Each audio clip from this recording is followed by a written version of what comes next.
Shalom ladies, wanita yang dikasihi Tuhan. Dimanapun ibu-ibu berada, baik yang sedang berada di rumah maupun yang berada di luar rumah karena ada kegiatan. Apa kabarnya? Semoga semua dalam keadaan sehat-sehat dan baik-baik saja. Puji Tuhan, kalau pada hari ini kita bisa bertemu di persekutuan ini, Persekutuan Komisi Wanita GKY Mangga Besar, melalui persekutuan online. Kita bersyukur melalui teknologi yang ada, kita masih bisa bersekutu di sini. Kita rindu untuk memuji Tuhan dan mendengarkan firman Tuhan. Mari ibu-ibu, walaupun ibu-ibu berada di rumah, kita bisa nyatakan rasa syukur kita kepada Tuhan. Kita naikkan pujian, segala puji syukur.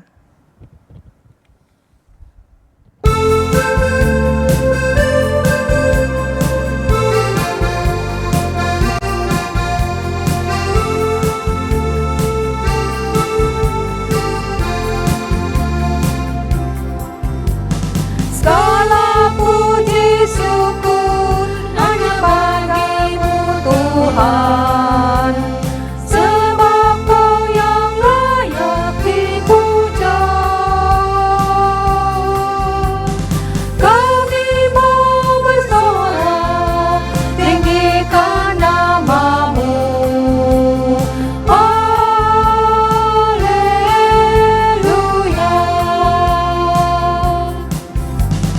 Soraklah haleluya, soraklah haleluya, haleluya.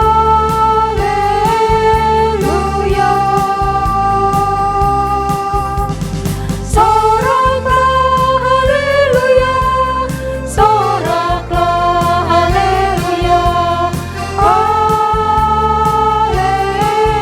Segala puji syukur. Segala puji syukur hanya bagi-Mu Tuhan, sebab Kau yang layak dipuja. Kami mau bersorak, tinggikan nama-Mu.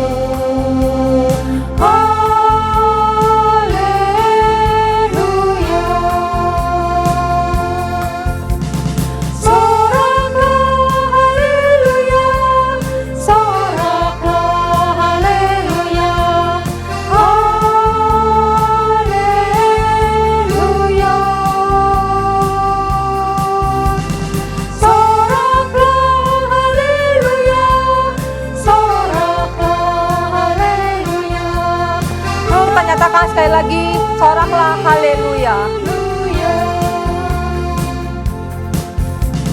Soraklah haleluya, soraklah haleluya, haleluya.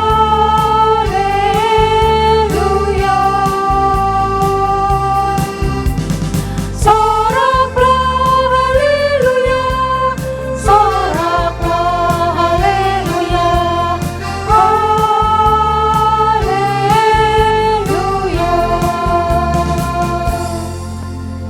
Mari ibu-ibu, kita mau berdoa, kita tundukkan kepala.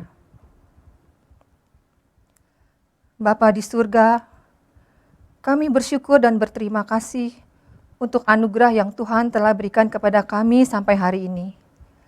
Berterima kasih ya Bapa, atas kebaikan-Mu yang telah memberikan kepada kami nafas kehidupan, kesehatan, dan juga berkat dari-Mu. Walaupun di saat pandemik ini, kami mengalami saat-saat yang sulit. Begitu banyak ketidakpastian yang ada di depan kami. Tentunya dengan selalu bersandar kepada-Mu ya Bapa, kami serahkan hidup kami. Kami yakin dan percaya dengan pertolongan-Mu, kami dapat melewati masa-masa sulit sekarang ini. Khususnya untuk teman-teman kami yang mengalami pergumulan dengan masalah kesehatan, masalah ekonomi, juga masalah rumah tangga, mohon urapi dan jamah mereka. Melalui firman yang akan kami dengar sore ini, biarlah hati kami dikuatkan dan selalu diteguhkan. Terima kasih Bapa, dalam nama Tuhan kami Yesus Kristus, kami berdoa dan mengucap syukur. Amin. Di tengah situasi apapun, saat kita mengalami senang, ataupun kita mengalami saat-saat kesusahan, kita mengalami banyak rintangan, kita mengalami rasa yang tidak nyaman dalam kondisi seperti sekarang ini. Biarlah kita tetap yakin dan percaya, Tuhan selalu hadir dalam hidup kita. Kita mau katakan, Tuhan, aku mau menyerahkan hatiku. Semua aku berikan kepadamu. Tuhan, aku mau menyenangkan-Mu. Sebelum kita mendengarkan firman Tuhan, kita naikkan pujian ini untuk mempersiapkan hati kita, menyenangkan-Mu.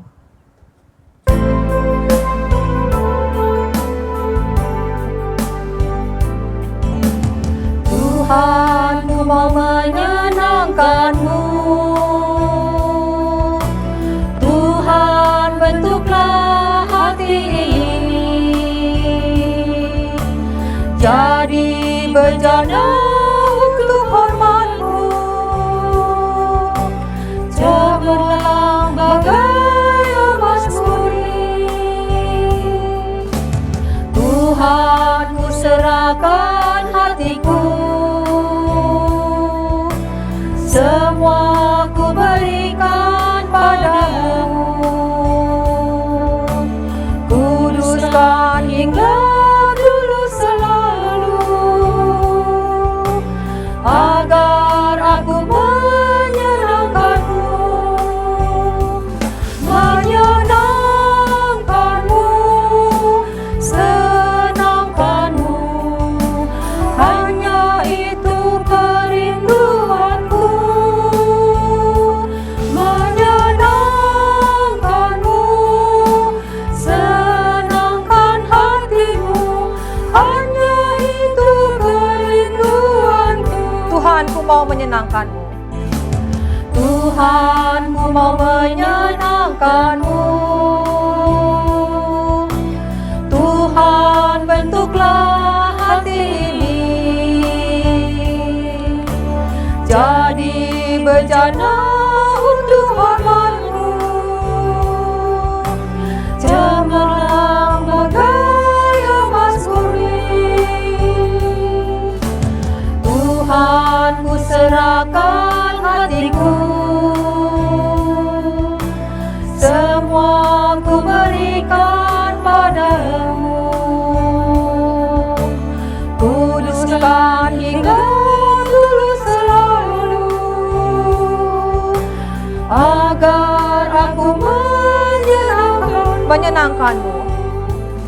menyenangkan-Mu, senangkan-Mu, hanya itu kerinduanku. Menyenangkan-Mu, senangkan hatimu, hanya itu kerinduanku.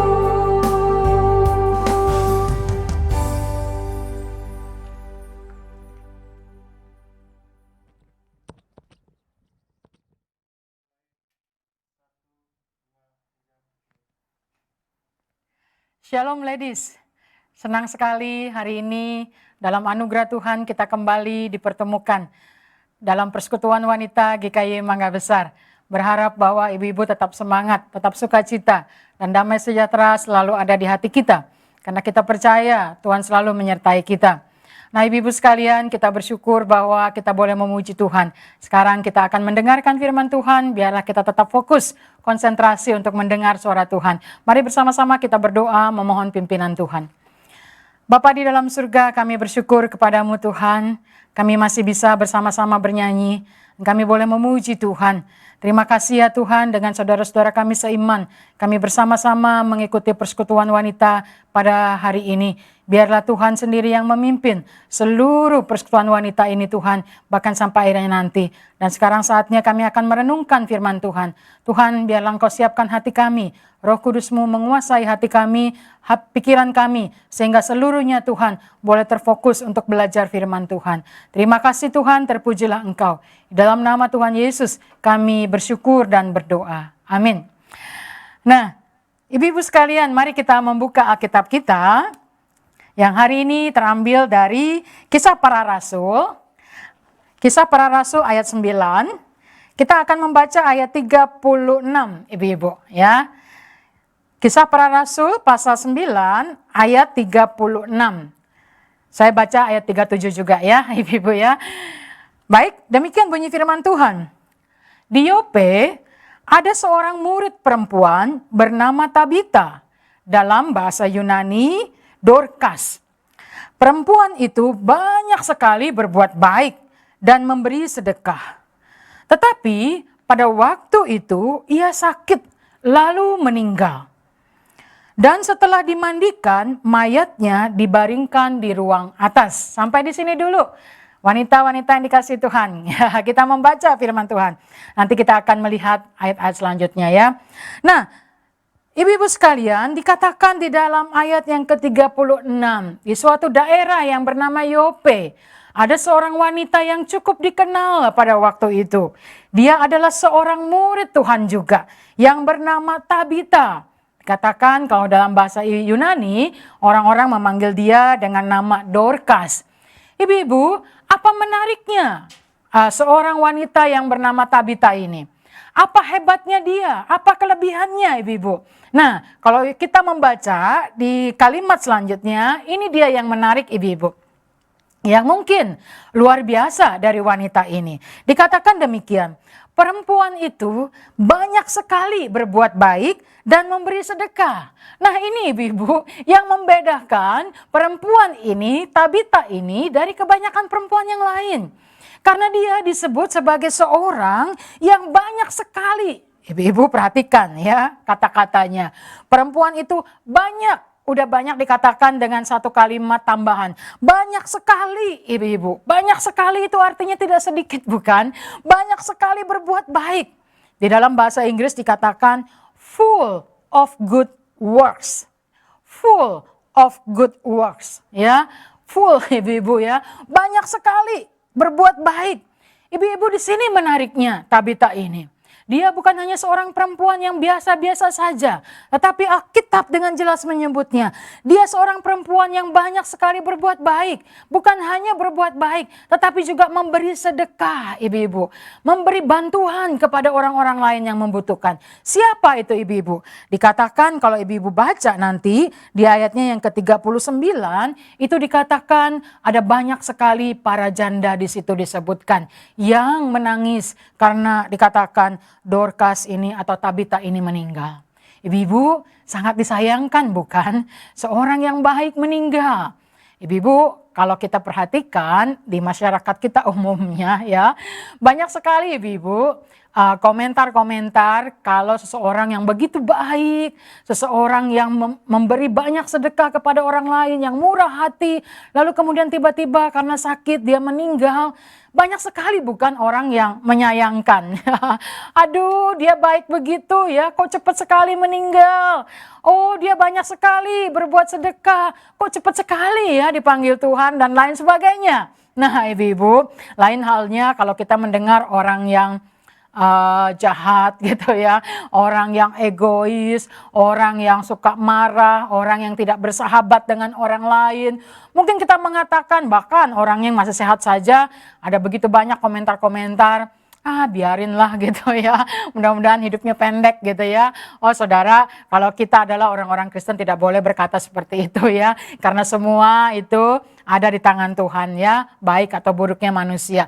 Nah ibu-ibu sekalian, itulah gambaran kita secara umum bukan? Maka ibu-ibu sekalian dikatakan di dalam bagian ini ayat ke-37, pada waktu itu Tabita sakit, lalu dikatakan dia meninggal. Nah setelah meninggal mayatnya dibaringkan. Lalu apa yang terjadi ibu-ibu sekalian?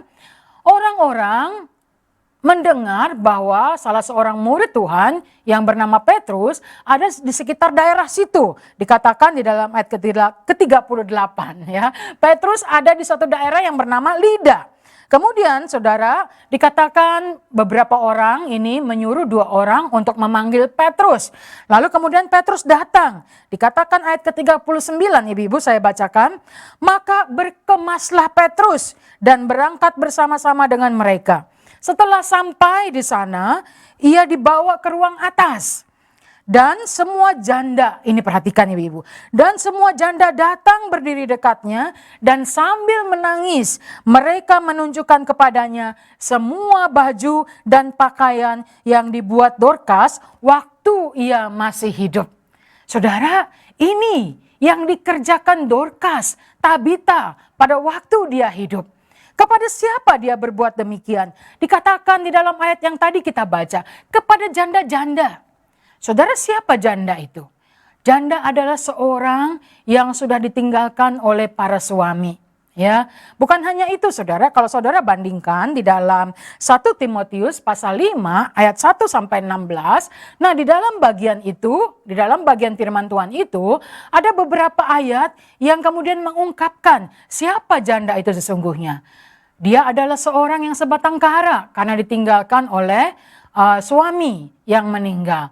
Kemudian dia juga seorang janda yang sebatang kara karena tidak punya anak atau cucu. Sehingga tidak ada orang yang memelihara hidup mereka, para janda ini. Nah ibu-ibu sekalian, jelas sekali para janda yang dimaksudkan di dalam Alkitab, dia adalah orang yang betul-betul tidak punya apa-apa. Bahkan hidupnya sebatang kara. Ya, nah ibu-ibu sekalian, inilah para janda inilah yang diperhatikan oleh Tabita untuk menabur kebaikannya. Tabita itu seorang yang rupanya ibu-ibu kalau kita bisa menggambarkan Alkitab ini, Tabita itu adalah seorang yang pandai membuat baju. Ibu-ibu tentu aja ya. Ibu-ibu juga mungkin ada beberapa ibu-ibu yang punya keahlian membuat baju ya. Nah ibu-ibu, untuk siapakah itu ya? Apakah untuk kita pakai sendiri atau mungkin kita berkarya untuk juga keluarga kita atau mungkin orang lain juga ya. Saudara, ini indah sekali kalau kita juga bisa berlaku seperti Tabita ya. Dia bisa membuat baju lalu kemudian dia berikan baju itu kepada orang-orang yang tepat, kepada orang-orang yang membutuhkan, yaitu para janda. Nah, ibu-ibu sekalian, baju pada waktu itu adalah sesuatu yang sangat berharga sekali, bukan? Karena tidak seperti sekarang ya. Ada begitu banyak model baju, ada begitu banyak baju yang bisa kita pilih, kita lihat ya, kita buat begitu. Tetapi pada waktu itu mungkin sangat terbatas ya yang namanya baju atau pakaian wanita itu. Maka disitulah Tabita kemudian menjadi berkat bagi banyak para janda. Itu sebabnya ibu-ibu sekalian, ketika dia meninggal ada banyak janda itu, dikatakan semua janda itu datang berdiri sambil menangis. Mereka menunjukkan baju dan pakaian yang pernah dibuat oleh Tabita untuk mereka.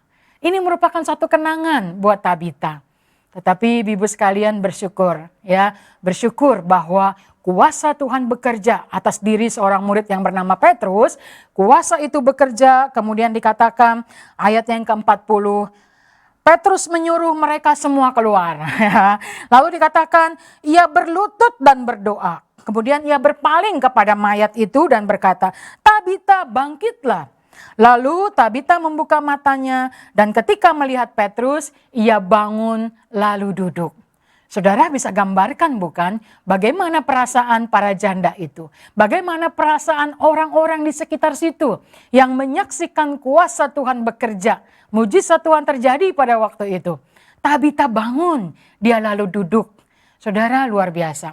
Tuhan bekerja atas hidup, atas diri Dorcas ini, Tabita ini saudara. Sehingga dia hidup kembali.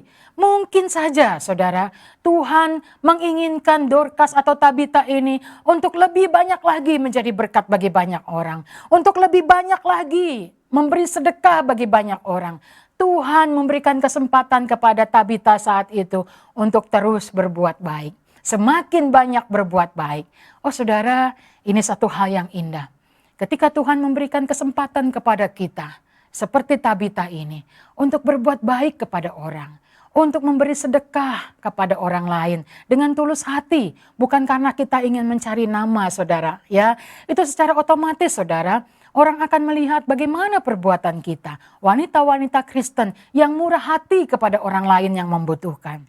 Mungkin saudara berkata, oh saya nggak bisa apa-apa.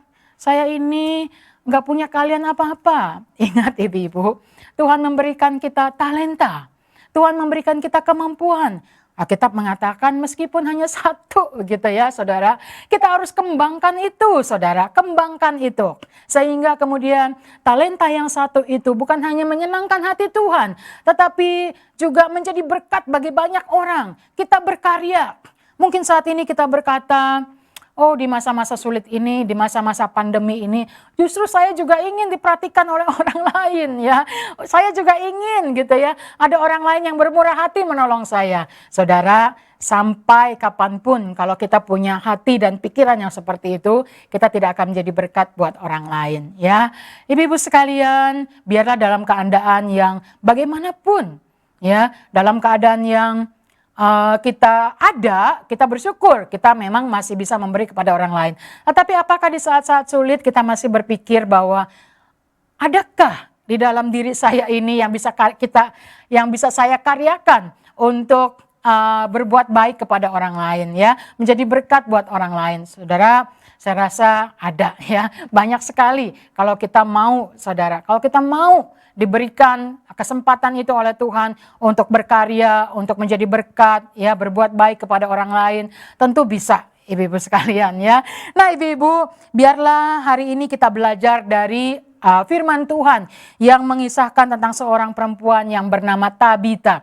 Dia seorang yang banyak berbuat baik, memberi sedekah, lalu ketika dia meninggal, terbukti ibu-ibu sekalian ada banyak orang-orang yang menangis untuknya, menangis karena dia meninggal. Tetapi ibu-ibu sekalian, dalam anugerah Tuhan, kuasa Tuhan yang bekerja melalui Petrus, dia kembali bisa hidup dan kemudian saudara tentu saja ketika dia hidup pasti saya yakin ya, meskipun Alkitab tidak menggambarkan secara detail, tetapi dia pasti lebih banyak lagi menjadi berkat bagi banyak orang. Kiranya firman Tuhan ini boleh menjadi contoh buat kita, menjadi satu dorongan buat kita, teruslah berkarya, berbuat baiklah kepada orang. Karena wanita-wanita Kristen yang disenangi oleh Tuhan adalah mereka yang terus bisa berkarya dan berbuat baik. Tidak ada alasan buat kita untuk berhenti ya berbuat baik saudara. Nah ibu-ibu sekalian, hari ini seperti ibu-ibu lihat, hari ini saya pakai kalung yang cantik gitu ya. Nah kalung ini kita pernah buat bersama-sama di Persekutuan Wanita GKI Mangga Besar. Dan hari ini ada seorang ibu yang akan mempraktekkan pembuatan kalung ini untuk kita sekalian. Supaya apa ibu-ibu? Supaya kita bertambah lagi nih satu pengalaman, satu pembelajaran gitu ya, untuk kita kemudian berkarya, kita bisa membuat kalung ini, kita mungkin bisa bisa mencari tambahan untuk biaya hidup sehari-hari, atau mungkin ibu-ibu berkata saya akan buat lalu saya akan berikan kepada orang lain yang mungkin saja mereka akan bersuka cita ya. Mungkin kita berkata saya nggak punya apa-apa, tetapi ibu-ibu nanti kita lihat ya bagaimana cara pembuatan kalung ini dengan harga yang relatif bisa terjangkau. Baik ibu-ibu sekalian, kita bersama-sama akan melihat satu kreativitas, satu karya yang akan ditunjukkan oleh ibu-ibu dari Komisi Wanita GKI Mangga Besar ya. Mari kita saksikan.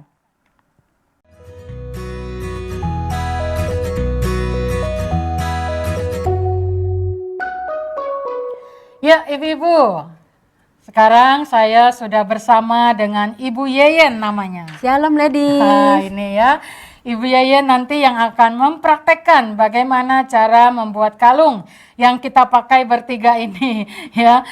Ini pembuatan kalung ini pernah kita praktekkan ya ibu-ibu ya di Persekutuan Wanita GKI Mangga Besar, dan kita senang sekali karena kita bisa belajar bersama hari itu. Dan hari ini kita akan memberikan pengalaman pembelajaran ini kepada ibu-ibu sekalian ya. Nah ibu-ibu, bukan hanya dengan Ibu Yeyen, saya juga ingin memperkenalkan tadi pemimpin pujian kita, Ibu Sani. Ini Ibu Sani ya yang akan mendampingi bersama-sama dalam pembuatan kalung yang sederhana ini. Nah ibu-ibu sekalian, kalau ibu-ibu bisa belajar akan kalung ini, ibu-ibu mungkin bisa menambah untuk apa itu ya, ekonomi di rumah sehari-hari, mungkin saja bisa. Atau seperti tadi firman Tuhan yang kita dengar ibu-ibu. Ibu-ibu bisa seperti Tabita, ya, berkarya. Meskipun kelihatannya simpel, mungkin bisa karya kita bisa kita bagikan kepada orang lain. Pasti mereka senang ya, sebagai hadiah ulang tahun atau yang lainnya. Ya, baik ibu-ibu sekalian, kita akan mulai saja. Saya akan menunjukkan bahan-bahannya ya Ibu Yeyen. Nah, di sini ibu-ibu ada mote ya, mote yang paling besar yang akan kita taruh sebagai apa ya, sentralnya begitu ya. Nah, ini kemudian ada mote yang lain yang ukurannya lebih kecil ya, atau ukuran sedang seperti ini ibu-ibu. Lalu kemudian kombinasi mote yang lain adalah yang paling kecil ini. Warnanya sama semuanya ya. Nah, lalu kemudian ibu-ibu, agar kalungnya lebih indah kelihatannya, maka kita juga akan menaruh mote yang seperti kristal ini ya, agar kalungnya lebih indah. Ya, baik. Ya, Ibu Yeyen, kita akan mulai ya. Nah, oh ya, ini juga sebagai talinya ya, sebagai talinya atau benangnya ibu-ibu, kita menggunakan benang yang itu kalau bapak-bapak suka pergi memancing ikan, nah ini ya, benangnya itu seperti itu ya. Jadi lebih kuat ibu-ibu benangnya ini. Jadi benang yang sepertinya ini dari plastik begitu ya. Baik ibu-ibu sekalian, kita akan mulai. Nah, yang pertama ibu-ibu, kita menaruh mote yang paling besar itu sebagai sentral dari kalung ini ya, di tengah ya. Lalu kemudian ibu-ibu, kita taruh di sebelah kiri dan kanannya mote yang ukuran sedang seperti ini. Ya. Nah, kita kombinasikan dengan mote yang kristal. Ya, ini dia ya. Mote yang kristal. Kita juga taruh satu di kanan dan satu di kiri ya, sebelah kiri dan kanan. Ibu-ibu boleh memiliki apa itu? Variasi sendiri. Mungkin ibu-ibu bisa menggunakan dua mote kristal di kiri kanan, terserah ya. Nah, ini Bu Yeyen akan terus, jadi kiri dan kanan itu sama ibu-ibu ya. Kiri dan kanan sama, maka tadi sebagai pusat di tengahnya ini kita pakai yang mote yang besar itu ya, yang paling besar. Nah, ini sama kiri kanannya. Untuk variasinya ibu-ibu, ya itu bisa ibu-ibu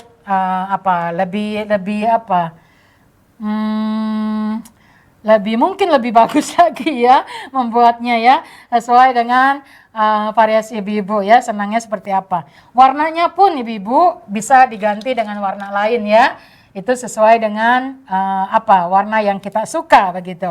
Nah, kali ini kami membuat yang warna putih dengan dikombinasikan mote kristal yang berwarna coklat bening seperti ini ya. Nah, ini ya. Nah, ibu-ibu kira-kira seperti ini membuatnya ya. Boleh ditambah beberapa Bu Yeyen supaya kelihatan gitu ya. Nah, lalu kemudian terus ibu-ibu, jadi antara kiri dan kanan itu harus sama ya, supaya kelihatannya indah kalungnya gitu ya. Jadi tambah mote apa di kanan, di kiri pun harus demikian ya. Nah, ini. Jadi supaya bentuknya bagus ya antara kiri dan kanan. Warnanya pun kalau bisa ya seperti itu ibu-ibu ya. Jadi kalau ibu-ibu mau menambahkan warna lain, mungkin hijau, merah gitu ya. Ya, ibu-ibu bisa seimbangkan antara kiri dan kanan ya. Nah, ini dia ibu-ibu. Udah cukup panjang ya. Nah, setelah ini ibu-ibu kalau ibu-ibu mau lebih panjang lagi yang kira-kira yang mote besarnya ini ibu-ibu ya, sebelum kita memasukkan mote yang kecil, ini juga terserah ibu-ibu. Jadi panjang pendeknya kalung itu tergantung dari berapa banyak mote yang ibu-ibu gunakan ya. Nah, baik. Nah, Ibu Yeyen masih menambahkan ini mote yang kristal ibu-ibu ya. Nah, ini dia ya. Jadi nanti sekali lagi bagaimana ibu-ibu mengaturnya ya. Kalungnya mau panjangkah atau lebih pendek, itu sekali lagi tergantung dari mote yang kita gunakan ya. Baik. Nah, ini ya. Jadi kiri kanan harus sama ibu-ibu ya. Nah, ini dia. Lalu kemudian sekarang ibu-ibu kalau dirasa sudah cukup untuk bagian tengah seperti ini, kita bisa gunakan sekarang mote yang paling kecil untuk sebelah sininya ya. Ya. Nah, ini sekali lagi ibu-ibu, bahan-bahan ini sangat banyak sekali. Di toko-toko ya saya nggak sebutkan ya daerahnya, ibu-ibu pasti tahu ini ya. Banyak sekali dijual di toko-toko khusus untuk mote-mote seperti ini ya ibu-ibu ya. Dan warnanya juga sangat-sangat bervariatif ya. Baik, nah Ibu Yayan kita lihat sudah mulai memakai mote yang paling kecil ibu-ibu untuk kombinasi di sisi kanan dan kiri. Ini juga jumlahnya sama. Kita pakai berapa Bu Yayan biasanya? Biasanya kalau yang standar 25. Nah, 25 di sebelah kiri, 25 di sebelah kanan. Ingat ya Ibu ya. Kalau rasanya Ibu mau, saya pengen kalung yang lebih panjang. Oh boleh 30 kanan, 30 kiri ya. Tapi ukuran yang kami pakai ini 25 di kanan, 25 di kiri ya Ibu ya. Makanya tadi kita gunakan mote yang paling besar supaya tahu ya sentralnya di mana gitu. Bagian tengahnya itu di mana gitu ya. Nah ini kira-kira seperti ini ibu-ibu. Ya ini memang harus ada lampu yang terang kalau buat ini ya. Harus waktu yang khusus ibu-ibu ya. Nah di rumah kan hari ini kita mungkin ada banyak waktu gitu ya. Karena pandemi seperti ini kita belum banyak keluar. Ibu-ibu gunakan untuk berkarya ya. Supaya setelah pandemi selesai. Wah ibu-ibu sudah banyak menghasilkan karya yang indah seperti kalung yang kita pelajari hari ini ya. Pembuatan kalung yang kita pelajari ini ibu-ibu. Nah ini ya.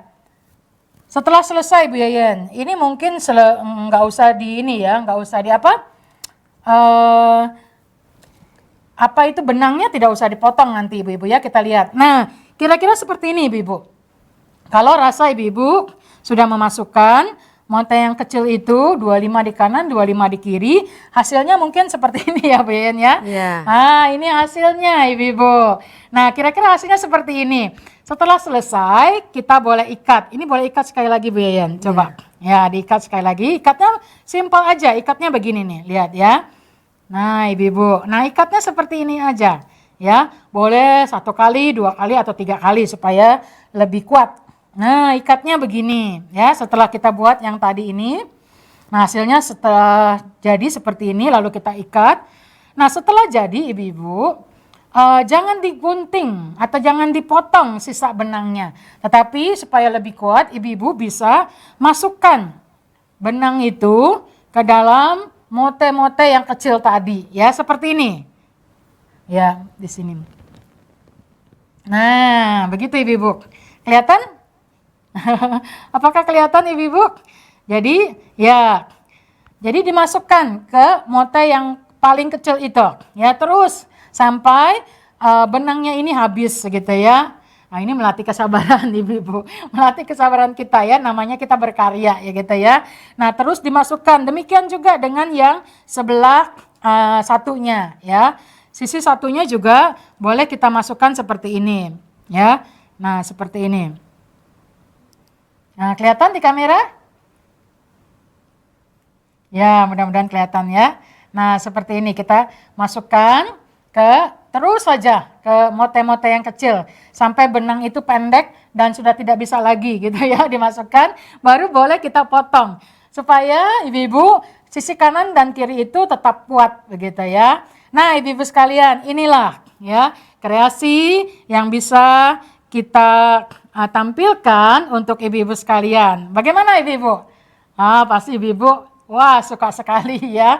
Nah ibu-ibu sekalian sekali lagi ini adalah sebuah kalung yang bahan-bahannya sangat simpel, relatif harganya juga relatif tidak terlalu tinggi gitu ya. Kalau ibu-ibu nanti mencoba untuk membuat kalung ini. Kami berharap bahwa karya ini, kreasi ini sungguh menjadi satu pembelajaran yang baik buat ibu-ibu sekalian.